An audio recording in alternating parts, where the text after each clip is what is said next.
आज मेरी शादी हो रही थी। पूरा घर रोशनी से जगमगा रहा था। हर तरफ शादियों की आवाज़ गूंज रही थी। रिश्तेदारों की भीड़ थी। सबके चेहरों पर खुशी थी। लेकिन अगर उस घर में कोई सबसे ज़्यादा टूटा हुआ इंसान था तो वह मैं थी। मैं शादी नहीं करना चाहती थी। मैंने अपने माँ बाप को साफ साफ मना कर दिया था कि मुझे शादी नहीं करनी है, लेकिन मेरी बात किसी ने नहीं सुनी। मेरी शादी ना करने के पीछे एक बहुत बड़ा राज छिपा हुआ था। एक ऐसा राज जो अगर सबके सामने आ जाता तो शायद मैं कहीं की नहीं रहती थी। मैं अपनी माँ के सामने बहुत रोई थी। हाथ जोड़कर उनसे कहा था, माँ प्लीज़ मेरी शादी मत करो।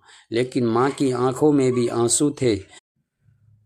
दोस्तों, बहुत ही रोमांचक कहानी है, पूरा सुनिएगा ज़रूर। दोस्तों, वीडियो में आगे बढ़ने से पहले एक छोटा सा रिक्वेस्ट है कि वीडियो को लाइक और हमारे चैनल को सब्सक्राइब ज़रूर कीजिएगा और प्यारा सा कमेंट भी कर दीजिएगा। दोस्तों, चलते हैं आज की कहानी की तरफ। उन्होंने मेरे सिर पर हाथ फेरते हुए कहा था, सुने ना, हम हमेशा तुम्हारे साथ नहीं रहेंगे। तुम हमारी इकलौती बेटी हो। हमारी सबसे बड़ी जिम्मेदारी तुम्हारी शादी है। तुम्हें अकेला छोड़कर कैसे चैन से रह सकते हैं हम। मैं कुछ नहीं बोल पाई थी। कैसे बताती कि उनकी बेटी पहले ही ऐसी गलती कर चुकी है जिसे यह समाज कभी माफ़ नहीं करता। मजबूरी में मैंने शादी के लिए हाँ कर दी थी और आज मैं दुल्हन बनकर अपने पति के घर आ चुकी थी। मेरी ननंद मुझे कमरे तक छोड़ कर गई। कमरा फूलों से सजा हुआ था। पूरा कमरा गुलाब की खुशबू में महक रहा था। लेकिन मुझे ऐसा लग रहा था जैसे मैं किसी खूबसूरत कमरे में नहीं बल्कि किसी अदालत में बैठी हूँ, जहाँ थोड़ी देर बाद मेरा फैसला होने वाला है। मेरा दिल बहुत तेज़ी से धड़क रहा था। हाथ ठंडे पड़ चुके थे। पूरा शरीर कांप रहा था। मुझे सिर्फ एक ही डर था, अगर अनगद को सच पता चल गया तो। मैं उन्हीं ख्यालों में डूबी थी कि अचानक कमरे का दरवाज़ा खुला। मैं बुरी तरह घबरा गई। सामने अंगद खड़ा था। लंबा कद, गोरा रंग, बेहद तेज़ आंखें और चेहरा पर अजीब सा रौब। उसने कमरे में कदम रखा, लेकिन अगले ही पल उसके माथे पर बल पड़ गए। उसने पूरे कमरे पर नज़र दौड़ाई और अचानक गुस्से में दरवाज़ा बंद करके बाहर चला गया। मैं डर गई, समझ नहीं पाया आखिर हुआ क्या था। कुछ ही मिनट बाद दरवाज़ा फिर खुला। इस बार मेरी जेठानी अंदर आई। उनके हाथ में सफ़ेद रंग की चादर थी।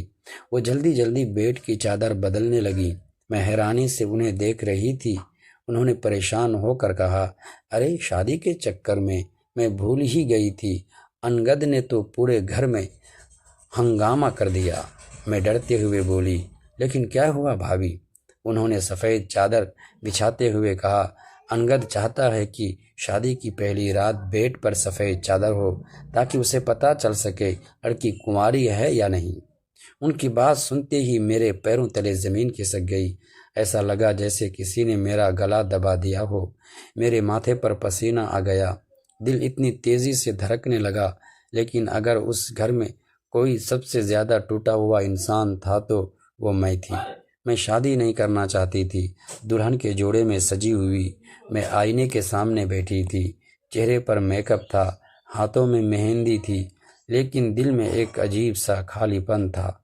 बाहर से सब कुछ सुंदर लग रहा था, मगर अंदर एक तूफान चल रहा था। मेरी सहेलियां हंसते हुए मुझे छेड़ रही थी, लेकिन मैं उनकी बातों पर बस हल्की सी मुस्कान दे पा रही थी। किसी को अंदाज़ा नहीं था कि मेरी आंखों में जो नमी थी वो खुशी की नहीं थी। कुछ महीने पहले तक मेरी ज़िंदगी बिल्कुल अलग थी। मेरे अपने सपने थे, अपनी मंजिलें थीं। मैं आगे बढ़ना चाहती थी, अपने पैरों पर खड़ा होना चाहती थी। लेकिन घर की परिस्थितियाँ ऐसी बनी थी कि मेरी इच्छाओं से ज़्यादा महत्व परिवार के फैसलों को मिल गया। बेटा, यही तुम्हारे लिए सही है, माँ ने कई बार कहा था। मैं समझाने की कोशिश की, विरोध भी किया, लेकिन आखिरकार मैं हार गई। शाम ढलते ढलते बारात आ गई। बैंड बाजों की आवाज़ और तेज़ हो गई। लोग नाच रहे थे। घर में उत्साह चरम पर था। तभी मेरी नज़र खिड़की से बाहर खड़े अपने पिता पर पड़ी। उनके चेहरे पर मुस्कान थी, लेकिन आंखों में थकान और चिंता साफ साफ दिखाई दे रही थी। उस पल मुझे एहसास हुआ कि पिछले कुछ वर्षों में उन्होंने परिवार के लिए कितनी कठिनाइयाँ झेली थीं। मैं पहली बार अपने दुख से बाहर निकलकर उनके दर्द को महसूस कर रही थी। कुछ देर बाद मुझे मंडप में लाया गया। मैं धीरे धीरे कदम बढ़ाते हुए वहां पहुंची। हर नज़र मुझ पर टिकी हुई थी। फेरों से पहले अचानक मेरे होने वाले पति ने धीमी आवाज़ में कहा, अगर तुम घबराई हुई हो तो परेशान मत हो। शादी सिर्फ एक रिश्ता नहीं, एक दोस्ती भी हो सकती है। हम एक दूसरे को समय देंगे। उनकी बात सुनकर मैं चौंक गई। पहली बार उस दिन किसी ने मुझसे ये नहीं कहा था कि मुझे क्या करना चाहिए। पहली बार किसी ने मेरी भावनाओं को समझने की कोशिश की थी। मेरे मन का बोझ पूरी तरह तो नहीं हट सका, लेकिन उसमें एक छोटी सी उम्मीद ज़रूर जन्म ले चुकी थी। शायद ज़िंदगी हमेशा हमारी योजना के अनुसार नहीं चलती। शायद कुछ रास्ते हमें मजबूरी में चुनने पड़ते हैं, लेकिन हर रास्ते का अंत अंधेरा ही हो ये भी ज़रूरी नहीं।